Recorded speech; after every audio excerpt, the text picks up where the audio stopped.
Now, for more on that, we're joined on set by Ellen Kuntz. Ellen, you are a blogger for Obama à la carte and a finance professor here in Paris.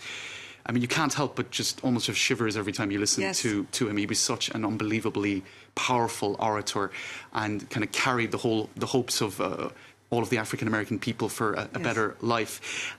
He had a dream, quite famously. What do you think, how do you think he would assess? I mean, it's the question everyone's asking today, I guess. It's appropriate, yeah. But maybe first of all, because you have a background in finance and economics, what about economic equality and African Americans getting up the economic ladder? How would you think he would assess that today, and how do you assess it? Well, this is the part of his legacy that was unfinished. And in fact, he had quite a plan for not just social justice, but economic justice. But many people felt that he was getting out of his lane when he was on this topic. We're in a commemoration mode now, but the videos we're watching, in fact, he was at a low point in his career. He was, defending sanitation workers in a small American town and had lost a lot of his audience at the time and had many internal enemies, both within the movement and, as the reporter said, within the government. It's, I think, very ironic to see now that we're counting a lot on the FBI, but during Hoover's FBI, he was certainly under surveillance. So his ideas on economic justice were considered too radical at the time, and this is the part, I think, where we need to pick up and right, it's the unfinished business, if you like, the unfinished because business of his legacy. On the surface of things, civil rights, it was passed not long after. Yes. But yet, just yesterday, in fact, there was a New York Times editorial suggesting his legacy is in jeopardy. Yes. And what they were focusing on, in part, was many states in the US sort of acting in some ways to prevent full equality in voting rights, for example, for African Americans. Well, this is a real preoccupation under the current administration, and it's we have achievements on the books. Many things are law of the land, but in the United States, we also have very strong states' rights, specifically in the South, and more.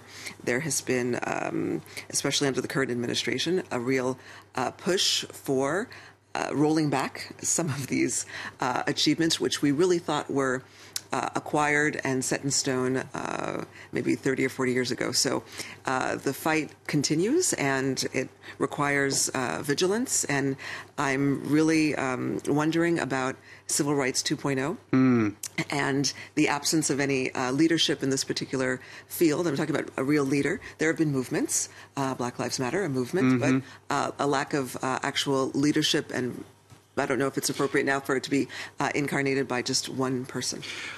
How do you see all of this moving forward on a personal level? I mean, you had an interest, of course, in Barack Obama's election. You were blogging about it. Yes. Everybody felt at that time that it was such a symbolic moment where perhaps the pinnacle, the apex of the civil rights aspirations had been reached, and that we were going to plateau, and it didn't quite work out that way, did it? Not at all.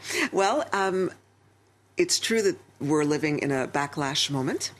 I like to see the bright side, and I'm thinking that this is a real opportunity for people who may not have been involved in the political process or have dug deeper into their own civil rights story to be a little bit more curious and to feel a real impetus based on what we're seeing.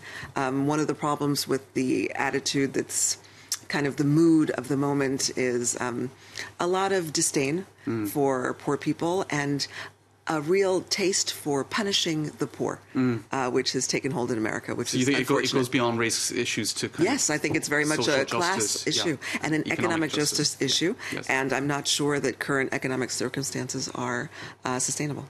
Now, you and I weren't around to remember those events in the 1960s, but to try to imagine the sense of dejection people must have felt at the time. It was a couple of years after John F. Kennedy, a big champion of civil rights as well, had been assassinated. Then Martin Luther King, a few months later, Robert Kennedy. Yes.